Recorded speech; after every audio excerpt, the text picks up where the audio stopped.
وطر کی نماز پڑھنے میں 90% لوگ یہ غلطیاں کرتے ہیں، اور جن حضرات کو دعائے قنوت یاد نہ ہو، یا خواتین کو جو میری ماں بہنوں کو دعائے قنوت یاد نہ ہو، اس کے بدلے میں وہ کیا پڑھے، تو ویڈیو کو پورا مکمل واچ کیجئے گا، میں آج اسی کے بارے میں بتانے والا ہوں۔ اور وطر کی نماز میں بہت ساری غلطیاں لوگ کرتے ہیں، اس کے بارے میں بھی بتاؤں گا، اور وطر کی نماز میں کتنی رکعات پڑھنی ہے، کب سورہ ملانی ہے، کب نہیں ملانی ہے، پورا ایک دم پریکٹیکل کے ساتھ آپ کو بتایا جائے گا۔ تو ویڈیو کو پورا واچ کیجئے گا، ہو سکے تو دوسرے تک شیئر ضرور کیجئے گا، کیونکہ آپ کے شیئر کی وجہ سے اگر کسی بھائی یا بہن کی نماز درست ہو گئی تو اس کا ثواب آپ کو بھی ملے گا، صدقہ جاریہ کا ثواب ملے گا، وہ جب تک صحیح پڑھے گا اس کا ثواب آپ کو ملے گا۔ اور جن حضرات یا جن خواتین اور میری ماں بہنوں کو دعائے قنوت نہ یاد ہو، دعائے قنوت نہ یاد ہو وطر کی نماز میں، تو وہ اس کے بدلے میں کیا پڑھیں، تو اس کے بارے میں بھی میں بتانے والا ہوں۔ سب سے پہلے تو میں وطر کی نماز پڑھنے کا طریقہ بتاتا ہوں، نیت بتاتا ہوں، اس کے بعد ان چیزوں کے بارے میں بات کرنے والا ہوں۔ سب سے پہلے آپ کو نیت کرنی ہے، کس طریقے سے نیت کرنی ہے میں آپ کو بتا دیتا ہوں۔ آپ کو نیت اس طریقے سے کرنی ہے، نیت کی میں نے نماز وطر واجب واسطے اللہ تعالیٰ کے منہ میرا کعبہ شریف کی طرف، اللہ اکبر۔ یاد رہے نیت جو ہوتی ہے دل کے پکے ارادے کا نام ہے، یعنی اگر آپ کے دل میں ہے کہ آپ وطر کی نماز پڑھ رہے ہیں تو آپ کی وطر کی نماز ہو جائے گی۔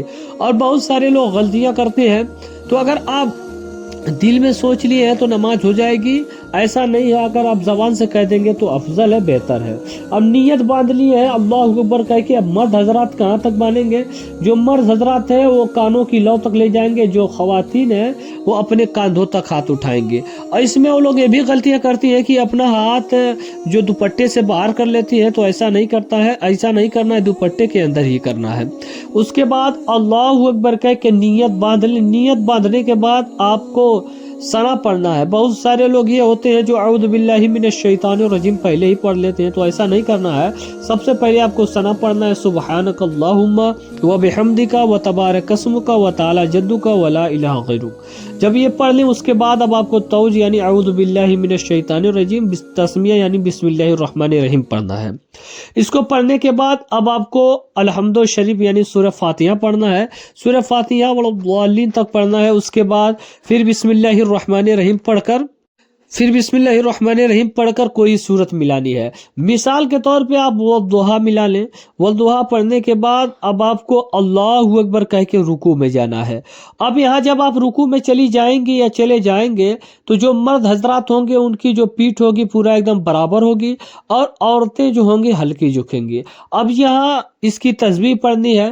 اس کی تسبیح پڑھتے وقت بہت سارے لوگ سبحان ربی العظیم کہتے ہیں، تو ایسا نہیں کہنا ہے۔ بہت سارے لوگ سبحان ربی العظیم کہتے ہیں، تو ایسا نہیں کرنا چاہیے، بلکہ مخرج کی ادائیگی دیکھنا چاہیے، وہ سبحان ربی العظیم کہنا ہے۔ اس کے بعد اللہ اکبر کہتے ہوئے، مطلب جب آپ رکوع میں جائیں گے، اس کے بعد جب آپ کو کھڑا ہونا ہے تو سمیع اللہ لمن حمدہ، اس کے بعد اللہ اکبر کہتے ہوئے سجدے میں جائیں گے۔ جب آپ سجدے میں جائیں گی یا جائیں گے تو مرد حضرات جو ہوں گے ان کا ہاتھ اٹھا ہوا ہوگا، عورتوں کا ہاتھ زمین سے لگا ہوا ہوگا۔ اب وہاں اس کی تسبیح پڑھنی ہے، سبحان ربی العلیٰ سبحان ربی العلیٰ سبحان ربی العلیٰ، 3 یا 5 یا 7 مرتبہ پڑھ لینا ہے۔ اس کے بعد پھر کھڑے ہو جانا ہے۔ جب آپ کھڑے ہو جائیں اس کے بعد پھر بسم اللہ الرحمن الرحیم پڑھ کر سورہ فاتحہ پڑھنا ہے۔ اس کے بعد پھر کوئی سورت ملانی ہے۔ جب آپ سورت ملا لیں پھر اس کے بعد اللہ اکبر کہتے ہوئے رکوع میں جائیں۔ جب آپ رکوع اس کے بعد سمیع اللہ لمن حمدہ کہتے ہوئے کھڑی ہو جائیں۔ اس کے بعد اللہ اکبر کہتے ہوئے پھر سجدے میں جائیں۔ جب آپ 2 سجدہ مکمل کر لیں اس کے بعد بیٹھ جائیں۔ جب آپ بیٹھ جائیں گے اس کے بعد اب آپ کو اتحیات پڑھنا ہے۔ اتحیات جب پوری پڑھ لیں اس کے بعد اللہ اکبر کہہ کے کھڑی ہو جائیں۔ پھر اس کے بعد الحمد شریف پڑھنا ہے بسم اللہ الرحمن الرحیم پڑھ کر۔ اس کے بعد کوئی صورت ملانے کے بعد اللہ اکبر کہنا ہے۔ اس کے بعد پھر نیت وہی باندھ لینا ہے۔ اس کے بعد اب آپ کو دعائے قنوت پڑھنا ہے۔ جب آپ دعائے قنوت پورا پڑھ لیں اس کے بعد اب آپ کو اللہ اکبر کہتے ہوئے رکوع میں جانا ہے، رکوع کی تسبیح پڑھنا ہے۔ اس کے بعد پھر سجدے میں جانا ہے، سجدے کی تسبیح پڑھنا ہے۔ پھر آپ کو تشہد میں بیٹھ جانا ہے۔ جب آپ تشہد میں بیٹھ جائیں گی اب آپ کو کیا کرنا ہے، سب سے پہلے اتحیات پڑھنا ہے۔ اتحیات پڑھنے کے بعد درود ابراہیمی پڑھنا ہے۔ جب آپ ان حضرات کو جن حضرات کو دعائے قنوت یاد نہ ہو تو اس کے بدلے میں کیا پڑھیں، تو ان کے لیے سب سے بہتر تو یہ ہے، سب سے پہلے تو وہ کوشش کریں نماز